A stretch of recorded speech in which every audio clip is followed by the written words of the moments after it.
Passada a vitória contra o próprio Vitória, o Flamengo agora está de fato com os olhos voltados para a Copa Libertadores. Nessa quarta-feira, às 9h30, Flamengo e Cruzeiro decidem os primeiros 90 minutos das oitavas de final. Nem preciso falar para você, torcedor rubro-negro, que é o Flamengo atual campeão da Libertadores. É o único brasileiro tetracampeão. E se você imagina que o Flamengo seja o favorito para essa temporada, o Flamengo pode chegar a uma marca inédita de 5 Copas Libertadores. Imagina vocês, o Flamengo colocar 2 Libertadores de diferença para Palmeiras, para Santos, para São Paulo, enfim, é o Flamengo se posicionando na América Latina como o clube mais importante do Brasil. Só que a gente precisa olhar para agora. Antes da gente falar em final, falar em título, a gente tem que falar do Cruzeiro e oitavas de final. É um jogo muito importante para o Flamengo e que, convenhamos, o torcedor do Flamengo se frustrou nas últimas semanas por conta de negociações que não deram certo, mas dentro de campo, bola rolando, o Flamengo tem feito seu papel, tem jogado cada vez melhor. E como eu disse para vocês, ontem o Mengão venceu o Vitória por 2-0 no Maracanã.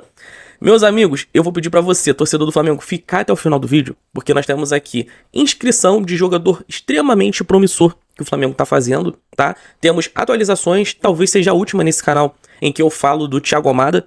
Também nós temos aqui algumas expectativas para o jogo entre Flamengo e Cruzeiro. Então assim, fica até o final do vídeo, que eu peço pra vocês, tem muita coisa interessante que eu tenho pra dizer aqui pra vocês, e você, torcedor rubro-negro, ficará muito bem informado daqui em diante para conversar com seus amigos, suas amigas, torcedores do Flamengo, sobre as principais notícias do nosso time de coração. Então like no vídeo, se inscreva no meu canal, rumo aos 2.000 inscritos, conto demais com a sua ajuda, fechou? Amigos, vamos começar com uma notícia não muito boa pra nós, torcedores do Flamengo, que é o seguinte. Tô aqui no site do River Plate, todo mundo já deve ter visto. Hoje, o time argentino oficializou a chegada do Thiago Almada. Não é novidade pra ninguém, Flamengo e River Plate disputaram a tapa, o Thiago Almada. Pesou muito o fato do jogador dar uma preferência familiar em voltar para a Argentina. Parece que ele não preferiu morar no Brasil, enfim, tinha toda essa questão emocional com a família dele que quis voltar para a Argentina. E assim o River Plate venceu essa queda de braço com o Flamengo. Thiago Almada, novo jogador do River Plate. Junto com o presidente Stefano Di Carlo, o meio-campista firmou seu contrato com a instituição até 31 de dezembro de 2030. Ou seja, um contrato aí de 4 anos, digamos. O jogador se somará aos treinamentos do plantel profissional abaixo das ordens de Eduardo Cudê. Então assim, fim da novela, Thiago Almada, tá? Todo mundo já sabia que era um jogador que tinha preferido o River Plate, estava de saída do futebol europeu, pensou ali que poderia ter tido mais uma nova oportunidade por lá, não chegou nada atrativo. O Flamengo esteve muito perto de assinar com ele, mas por decisão do jogador junto à sua família, o Flamengo dormiu no ponto, ele tomou a decisão de voltar à Argentina e o Flamengo não tinha nenhum substituto, pelo menos por enquanto, né? O Flamengo segue sem contratar e perde o Thiago Almada. Só que ainda falando de transferências, é o seguinte, nós temos aqui esse tweet que tá no perfil do Futemais, mas a notícia é do jornalista Pablo Rafael Rua, que é o seguinte: os representantes de Alex Luna procuraram a diretoria do Flamengo para tentar avançar nas negociações no último fim de semana. O Meia já deixou claro nos bastidores que deseja se transferir para o Flamengo, né, para o rubro-negro, por isso os empresários estão tentando acelerar o acordo. O Flamengo não tem pressa, o clube neste momento espera e analisa outras opções no mercado.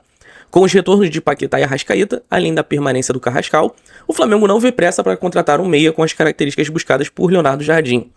Essa informação, ela bate no seguinte ponto. Não é nem a questão de Alex Luna, quem é Alex Luna e tal, e sim o fato da falta de coerência do Flamengo no mercado.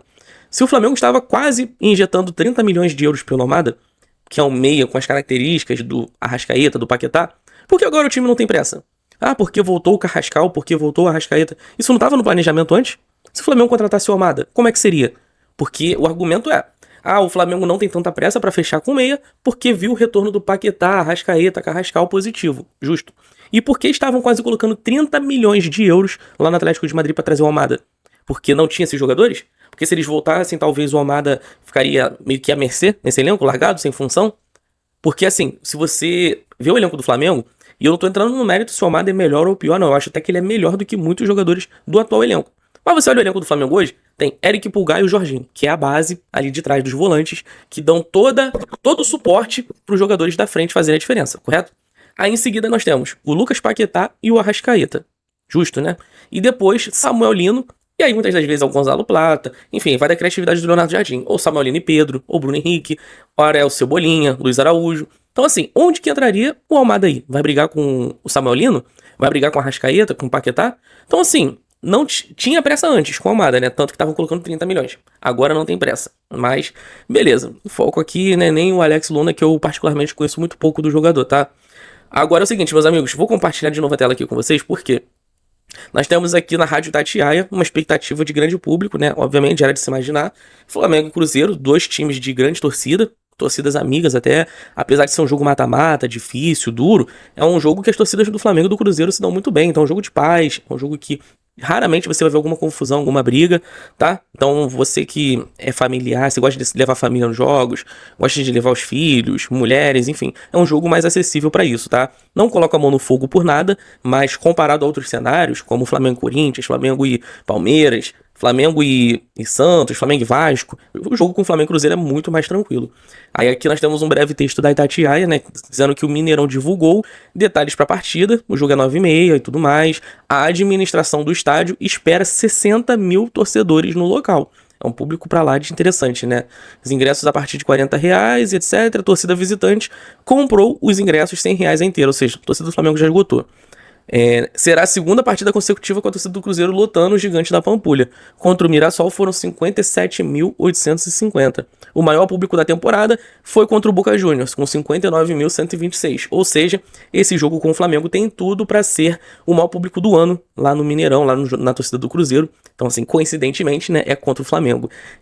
Agora, meus amigos, vou compartilhar também aqui, porque eu achei bem bacana esse tweet do Arrascaeta, que ele agradeceu, né, ao torcedor do Flamengo, dizendo aí, obrigado por ontem, nação, que dia dos pais, corações vermelho e preto, nós por nós. Isso daqui pra mim é muito bacana porque é o Arrascaeta sempre muito envolvido com a torcida do Flamengo, né, se aproximando do jogo contra o Cruzeiro, que é um time que ele fez história, foi campeão, já foi importante lá, né, a história fala por si só.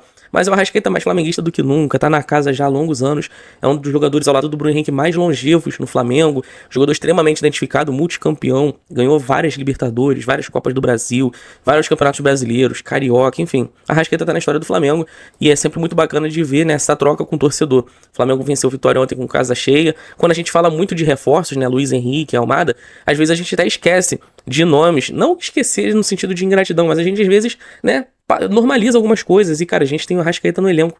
E a Arrascaeta aqui agradecendo a torcida do Flamengo, botando o coraçãozinho, que dia dos pais. É um jogador que vive, que respira o Flamengo. Isso é muito bacana de ver. Então fica até de inspiração para jovens jogadores do Flamengo, aí Luhan, jogadores da base que estão surgindo, né? De fato, respirar Flamengo, entender a cultura do clube, para quem sabe esses caras no futuro sejam como a Arrascaeta, ídolos de uma nação gigantesca, jogadores com anos de casa, vivendo o auge da sua forma física e técnica, vestindo as cores do mais querido. E, meus amigos, só pra gente completar esse giro de notícias, prometo não me alongar muito, tem aqui a seguinte informação vinda lá do GE. Com 5 mudanças, Flamengo atualizou a lista de inscritos para enfrentar o Cruzeiro. Ainda sem reforços, a joia Lohan é a principal novidade para as oitavas de final do torneio. Aí aqui dizendo, né, que o Flamengo promoveu mudanças na sua lista com 50 nomes, etc e tal. Eu vou aqui pra baixo porque é o seguinte, tem esse jogador aqui que talvez você, se não gosta de acompanhar, ou se não teve tempo, se não tem o hábito de acompanhar o Sub-20, talvez estranhe. Esse aqui é o Diego Reis. Ele tem 19 anos, veio lá do América do México, é um investimento que o Flamengo fez a nível internacional para suas categorias de base, e ele também está inscrito na Copa Libertadores para jogar pelo Flamengo. Estamos falando aqui de um potencial jogador de seleção mexicana, tá? É um cara extremamente bem visto lá no futebol do país dele e que o Flamengo trata com muito carinho aqui. Tá dizendo aqui que o nome que gerou expectativa na torcida é o do meia Diego Reis, mexicano, 18 anos, contratado nesta temporada por empréstimo ao América do México e acumula convocações para as seleções de base do seu país, mas ainda não conseguiu se firmar no time sub-20 rubro-negro.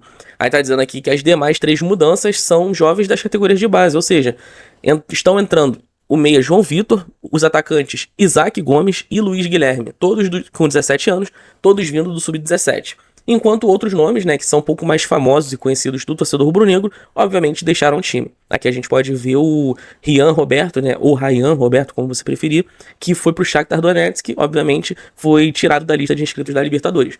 Deixaram a lista o Rian Roberto, 18 anos, foi contratado pelo Shakhtar Donetsk, o zagueiro da Mata, 20 anos, vendido para o futebol turco, o volante Caio Nóbrega, liberado para o Estoril de Portugal, o zagueiro Munhoz, emprestado pela Portuguesa e que está no sub-20 do Flamengo, e o lateral esquerdo Gabriel Amâncio, de 18 anos. Então, assim, é o Flamengo fazendo pequenas mudanças, tá? Nada muito brusco, até porque o Flamengo, como diz na matéria, não contratou ainda. Então, assim, entra o Lohan, entra o Diego Reis, entra 3 jogadores do sub-17, enquanto esses outros 5 nomes que eu citei agora há pouco deixaram o Flamengo e foram descontinuados.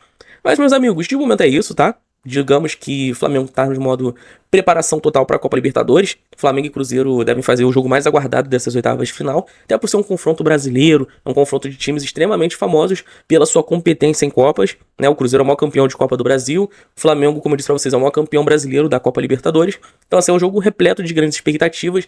Tem toda aquela questão da rivalidade, né, do Leonardo Jardim com a torcida do Cruzeiro. Enfim, alguns jogadores que treinaram com o Leonardo Jardim no clube, provavelmente querendo mostrar serviço, enquanto os jogadores do Flamengo, né, que de alguma forma ainda no Brasileirão não conseguiram passar o Palmeiras, estão um pouco atrás.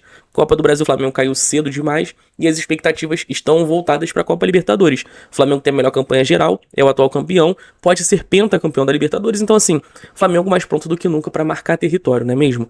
Mas meus amigos, like no vídeo, se inscreva no meu canal, comenta aqui abaixo, tá? Qual é a sua expectativa pro Flamengo e Cruzeiro? Será que o Flamengo volta com resultado positivo lá de Minas? Comenta aí que eu quero saber a opinião de vocês, vou responder todo mundo, tá? Na medida do possível. Um forte abraço, logo mais eu volto com mais vídeos do Mengão. Forte abraço para todo mundo, um grande beijo, até logo.